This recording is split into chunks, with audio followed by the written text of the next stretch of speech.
Ey Müslümanlar, geçen hafta bir gurrun geçendir. Alım, elim, bayınki bigat erzesi var, ama edepten derecesi etektedir. Terbiyet, edep ondan yukarıda, alım ondan etektedir. Eğer şu terbiyet, şu edep bizim camiamizde yürüyse, bizim çağa çıklamızda, bizim kıyızlamızda, oğlullamızda yürüyse, ne kadar zindigiyle doğrulardı? Bir kıyız oğlan gelin moliyada, yadınını da bağda. Ne mi yadınını var? Soğağı işittin, soğağı kovurmalı, soğağı işi, elinden istikinen bana şun essen de beğenmeli. Şu terbiyet ansatacak, terbiyet kişi, ama şun terbiyetine sıksa, ne kadar hanıvadalan içinde, ya erin hanıvadası narahat, bizim oğlumuza asıl zenan gelinimiz ehemmiyet vermeye deyip, aslında ehemmiyette birine koyacak. Hamanı daş yerleri işlemene gidecekmişti da ertiden minin, şunu turup sağaman yola salmanı öğrenmeyenler şmahala çeli. Ol zat pişirip versin, elini versin, soğağı işetsin, şunu bir göndersin, huday mennin ravi olur deysin, yo o bernamalar değil ha. Ya daş yerlerden gelecekmiştik, dan vakti gelip yetecekmiştik da, ya dan iyi yanına yetecekmiştik da. Şun evinin edip bilen turup zatlar teyyarlak koyup bir ehemmiyet vermek zat, hala şun tabiatını yok yenmiştik ya yok mu yenmiştik, erinin bernamaları. Ama şu gelinin terbiyetine salınsa, adam yeniş, ya her bir Müslümana, çevirese ki adam yenin olsa, bu soğağı işi kovurmak, hizmet etmek, soğağı işi fikirine olmak, soğağı işi elinden istiqinanmak şun terbiyetine salınmasa, nagat iyiliğin avudallanardı. Ya eyni şuurun er aydılan olsa, erkek aydılan olsa, dinanan sen şicirik yaxşılık etmek, dinanan güldürmek, eyni şu bername dinanasından çüreyim de. Ne kadar zindigiyle hiçbir davasız hal olurdu. Ya ne deyip bir iğni edip olmalı öz oğlunun şoğunun elinden. Hususan dede merhum olandan sonra. Oğlunun şok hemmesi asın pikirini yok da bir soğağı işitmelilerini. Ne deyip yan kuvurun ha, beter de şehirlerin içinde. Ne zindigimde yetişem zakta. Ya hemmesi bir neferin boynunu takacak boluyor. Ya fakat körfeğin boynunu takacak boluyor. Ya fakat ağan boynunu takacak boluyor. Ya fakat şolun birini takacak boluyor. Ya başka yerde işlep be, ya başka yerde işlemeye, onu bilmenşik bolup gezmeli. Ne deyip Müslümançılıkta böyle olma. Ya öyüne adam çağırıp, ulu konulu konken sadakaları vermek, hatmin şonuna soğap bam kadimeli mi? Biz bir ulukon terbiyet din görürünü, yen ay diyen bir kıyın görmeli zaten. Tahsilat alım başka, ama bir din edebi başka görürünü.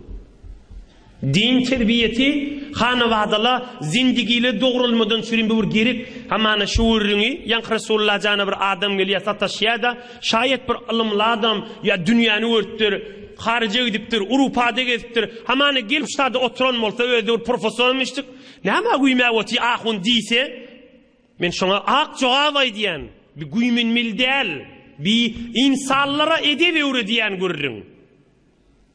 İnsanlığın zindigisi, hamana bir öy ovadan, maşin ovadan, kompüter ovadan, hemmesi ahir sistem bitirip peşref demiştik da, ama öyün içinde mehabbet, bereket, zindigin nuru yürüyor. Mesela erzesi var mı? Zindigide her gaysi gelin, kaynını, hele öyün içinde her gaysi bir kut bulup yaşap be, şol adamın özü hevre kovut şunu adamın saydiyen görürünü mü? Son öyünün içinde görüveti da bu görürünler. Ama ruh etmeye da şerif. Ama yüze çıkarmaya, ruh etmeye. Aham ne diye? Şu gurrunları oyun tutacak boluyor da. Ne mi gurruna uymavati ahun gicavan yarımda diye. Bir edep, terbiyet zindigilere can veriyor bu gurrun. Zindigilere can veriyor, ruh veriyor. Zindigilere nur veriyor.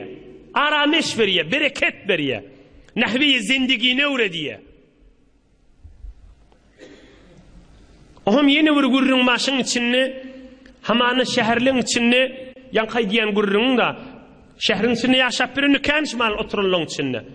Şäherliň içinde bizat ýatdan çykyp dura hunjan. Her kim zindigisine başa gaýnam etmeli. Erti turýa hamana ya edarasyna gitjek, ya medresetine gitjek, ya Debiristan danışgasyna gitjek, ya tükanyna gitjek. Kulasa şu zindigiň başa gaýlygy bir gowyň ähli bolmak, bir sogap iste begenmek, sogap elinden iste qynanmak, bir bernamyny ýitip barýan etmeli. Ýitip barýan bolsa şu gurrunlary ýaýratmaly öýlerde. Doğunçukluğuna yayratmalı. Zeft bulyanını söylen yayrat. Özün düşününün aytta yayrat. Hulasa yayratman bernamasında olmalı. Ta zindigilere giyirsin. Hamiyonu keşime halsın eşit dukan. Kursonu nur giyiriye. Zindigini bereket giyiriye. Musulmançılıkta şidatlar baha diyen. Hamun işi eşitinde dünyanın zınnanının bir çıkyan. Adam bir arameş sahrayı nurun içine giyiriyen. Şunu yayratmalı. Yani adam hemen şu meclise gelip bilmeyen ne olsa oturan yerine guşisinin üstüvelini eşitmek gerek şimdi. Bu ne 10 dakika, bu ne 15 dakika. Fırsatta maşinin içinde gidip geliyaka, yolda var yaka. Fakat guşilerde bir direkt zatlar içinde bolundan şu din gurrun içinde olmalı. Ta kursağına nur girsin, koy iş çayında, işine var yaka, işinden geliyaka. Yani yadına salıp dursun. Yadına salıp dursun. Tezekkür verip dursun. Hey dünya buluşup burun kara yere girama ha. Sana soğattı gerektir ha. Dünyana ve ahiretine deyip şu gurrunları yadına salıp dursun. 3-4 dakika vaktimiz var. Yine de din adamsı. Sen ki dinin içinde geçipten. Ya Sofi, ya Molla, ya mesela bir ahuncanın var ders alayan. Merde amal ol. Qawlan hemmesini qawwar. Qawlan hemmesini qawwar. Yo men qawwaryansın bolsaň öz ustadyňdan başga yamanlajak bolma.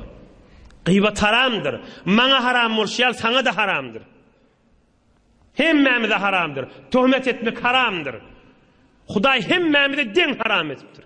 Çenançı iň uly kol piri haram etipdir, iň sady da çofany da haram etipdir. Deppe desseňkisiniň haramlygy. İkisine den hokm. Ya eyyuhellezine amenu, ey iman getiren bendem diye her kim ki bolsun. Her kim bolsun. Ey iman getiren bendem diye. Hemmesini den etipdir Hudaý Taala. Janky adamy özde gowy we gowyny diýerler gowwaryan. Tamam boldy. 100 iş qowmuşdyk. 100 iş bidirekmişdik. Bir adam 100 ediyen iş bidirekmişdik. 100 iş qowmuşdyk. 100 ýany qowsun aýdy berdi. 100 ýany de bidiregi varmışdyk. Yo bir-birde. 100 ýany qowsu var, birje däne bidiregi var. Fakat şu bidiregi nagdyandyr. Şu ödüniň ulukun bidirekliginiň alamatydyr.